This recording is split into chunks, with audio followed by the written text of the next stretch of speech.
পৰা যোগদান কৰিবলৈ আহিছে। প্ৰথমতে মই তেওঁলোকক মোৰ আন্তৰিকভাৱে স্বাগতম জনাইছোঁ, শুভেচ্ছা আগবঢ়াইছোঁ। কাৰণ তেওঁলোকে প্ৰথম অৱস্থাত আমাৰ লগতে একেলগে আছিল হ'বলা। পিছত মানে বিভিন্ন নেতাসকলৰ প্ৰলোভনত তেওঁলোকে আমাৰ দলক নেওচি পেলাই তেওঁলোকে বেলেগ দলত কাম কৰি পেলাই শান্তি পাব, তেওঁলোকৰ উন্নয়ন হ'ব, এই ধাৰণাৰে তেওঁলোকে হয়তো গৈছিলে।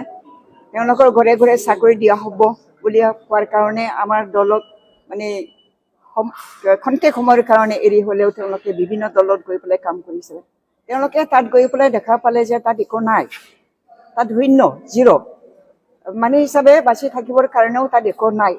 এই গতিকে তেওঁলোকে এই 2টা বছৰ বা 3টা বছৰ, কিছুমানে 3টা বছৰ ধৰি পেলাই প্ৰলোভনত কিবা গৈ ভুলি পেলাই তেওঁলোকে বেলেগ দলত গৈছিলে, কিবা বহুত ডাঙৰ আশা কৰি পেলাই গৈছিলে। কিন্তু তাত গৈ পেলাই হাগ্ৰামা দলৰ লগত থাকি কাম কৰাৰ সময়ত যেনেকুৱা ধৰণৰ শান্তি পাইছিলে এনেকুৱা ধৰণৰ তেওঁলোকে পোৱা নাই।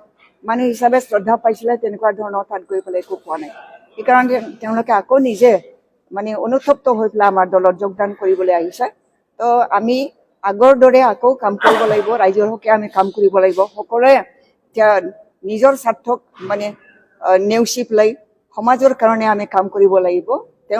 তেওঁলোকে আমাক মানে যথেষ্ট ধৰণৰ সহায় কৰিব লাগিব। মানুহ হিচাপে আমি সমাজৰ কাৰণে সকলোৰে উন্নয়নৰ কাৰণে আমি কাম কৰিব লাগিব। সেইকাৰণে তেওঁলোকেও এই কথাত মানে ভাল পাই পেলাই তেওঁলোকে আকৌ গুচি আহিছে।